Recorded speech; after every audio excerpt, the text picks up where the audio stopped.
Isang magkakaibigan guys na puro plano lang ang nangyari at ito na guys, nabuo yung menu ng The Boss Kitchen. Guys, wala pa ako nakikitang masarap na bulalo dito sa buong Taguig. Baka ito pa lang.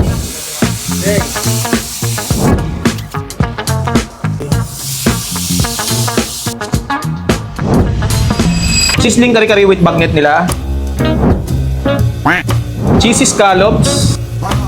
Ito naman yung loob nila. Meron silang maliwalas at malaking dining. Saan nagsimula itong The Boss Kitchen? Bakit The Boss Kitchen? Pandemic days, napag-isipan namin, galing ng inuman, konting usapan, hilig kasi kami magluto. Tagain lang kami ng menu, tapos nag-food tasting, tapos kung approve sa amin, saka kami nag-open ng business.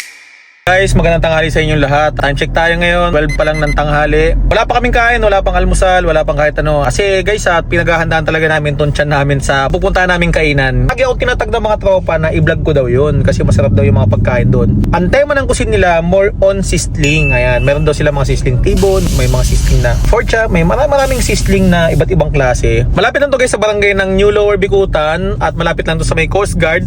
Papasok to guys ng Samaba, papuntang Magsaysay, palengke yung Talipapa. Ayun ang pupunta natin ngayon, doon tayo ngayon magla-lunch. Ipapakita ko sa inyo kung ano yung mga menu nila at tatanong natin yung may-ari kung ano pa ibang mga menu nila at kung magkano. Guys, dito ako duman sa may kabila, sa may North Signal. So bumaba ako dito sa may Samaba, Magsaysay. Tapos sa unahan nito, dito na yung The Boss Kitchen. Ito siya, The Boss Kitchen. Ito na siya mismo. Ito yung barangay hall ng New Lower Bicutan. So ilakad tayong konti. Papunta na tayo dun sa The Boss Kitchen. So guys, ito yung kanto naman ng Samaba. Tapos guys, pag nakita nyo naman tong Wow Services, tapos may hardware dito. Ito yung kanto ng Samaba. Pasok lang tayo dito sa may loob. Pagpasok nyo dito ng kantong Samaba, makikita nyo na dito yung The Boss Kitchen. Ito yan, The Boss Kitchen. Andito na tayo ngayon sa may Samaba. Lugar lang to guys ng New Lower Bicutan. Ito yung papasok ng Samaba. Ito naman yung tagusan ng papunta ng Magsaysay. Nasa gitna lang tong The Boss Kitchen. Problema lang natin dito, wala tayong parking dito ng kotse. Pwede kayo mag-park doon sa may labas, sa highway. Meron din parking doon sa unahan. Tapos paggabi naman, pwede kayo mag-park dito sa loob. Park your own risk dito guys. Pero kung motor naman, walang problema kasi may parking sila ng motor dito sa harap. Pwede kayo mag-park ng motor dito sa labas. Pwede rin dito. Discarte nyo na. Dito tayo ngayon kakain sa The Boss Kitchen. Dito tayo ngayon maglalan. So, pasok tayo sa loob. Tignan natin yung mga menu nila. So guys, yung mga menu nila, more on sizzlings, may katsu, may tokat baboy, at yan yung iba nila guys. May pansit gisado, may pork bagnet kare-kare, beef ox de kare-kare, pork binagungan, may chicken wings, at may mga silog meal sila. So, post nyo na lang yung video guys para pagpunta nyo dito, alam nyo na yung mga o-orderin ninyo. Ayan siya guys. Lahat ng menu. Post nyo na lang yung video ha. Hi sir, magandang tanghali po. Kasi maraming nagtatatag sa akin kasi nagtatanong ako sa kanila kung saan masarap mag-food trip dito sa Bicutan. Lagi nilang tinatag The Boss Kitchen. Ano ba meron sa The Boss Kitchen sir? Bakit lagi nila akong tinatag dito? Dito po, marami po kami mga bestseller din dito. Halos lahat po ng menu namin eh. Ay re-recommend namin yung mga sizzling. Ano pong klase sir yung mga sizzling ninyo? Sizzling po namin na may mga T-bone, bulalo, sizzling liempo, chicken. Pero hindi lang naman sizzling ang dadayo namin dito. Ano po yung Hindi mga naman sir po? Mas marami rin po kaming ibang mga menu pa. Like, kare-kare po, pork bagnet kare-kare, scallops, tempura, yung mga silog namin din, marami din. So talagang lutong bahay siya? Yes po. Okay. Sir, ano po yung sabaw yung mga i-offer sa amin dito? Yung sabaw, meron po kaming bulalo soup. Good soup. for 2 to 3 person. Sir, meron po yung ibang may mga short order pa po kayo dito? May mga pansit pa Meron po ba kayo? po, pansit, yan, mga pansit, bihon, mix, saka canton po. Ayan po. Ayan. So sir, anong oras po kayo bukas dito? Open po kami ng 10 a.m. po hanggang 2. Hanggang to ng madaling Yeah. araw.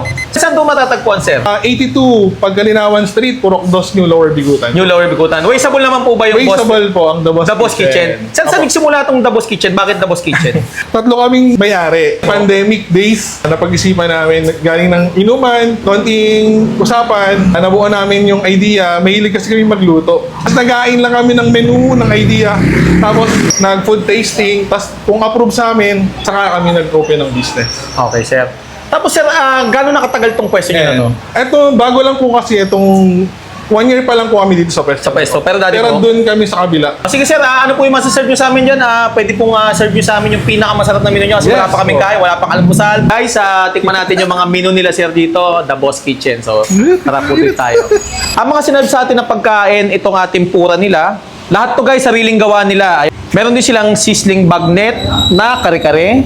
Meron din silang sizzling kare-kare na original na tuwalya. Meron din silang scallops, original sisig, sizzling T-bone, sizzling pork chop. Hindi pa huhuli dyan yung sizzling Hungarian na may gravy din. Tapos may kasama ng egg sa ibabaw. Syempre guys, kung mahilig naman kayo sa soup, Ayan guys, meron din silang beef bulalo na good for sharing, 2 to 3 packs. Patikman muna natin tong bulalo. Ang laki ng tipak ng laman. May taba, may gulay, may mais. Lagyan natin ng sili-sili oh.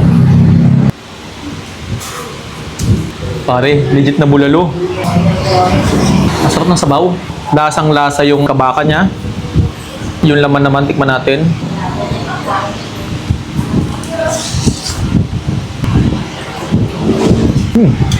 Masarap ng bulalo, ang lambot, lasang-lasa yung baka. Hindi mo na kailangan to guys, kagat yung lambot oh, humihiwala yung karne oh. Ito, tempura, ang lalaki. Para ka nasa restaurant, lasang-lasa mo yung lasa talaga ng hipon. Ang crunchy ng do. So guys, ito naman T-bone. Tikman natin. Yan, sizzling T-bone. Malambot. Masarap, malinamnam, juicy. Wala pa ko nakikita ng T-bone dito na sobrang mura. May mga T-bone dito iba, sobrang titigas, tapos ang konti ng laman. Ito, dami oh. Dalawang tipak ng T-bone steak.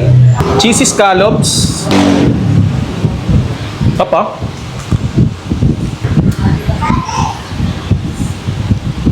Alam nyo guys, sa totoo lang, hindi ako mahilig kumain ng sisig. Pero bakit naman hindi natin subukan kung pwede naman?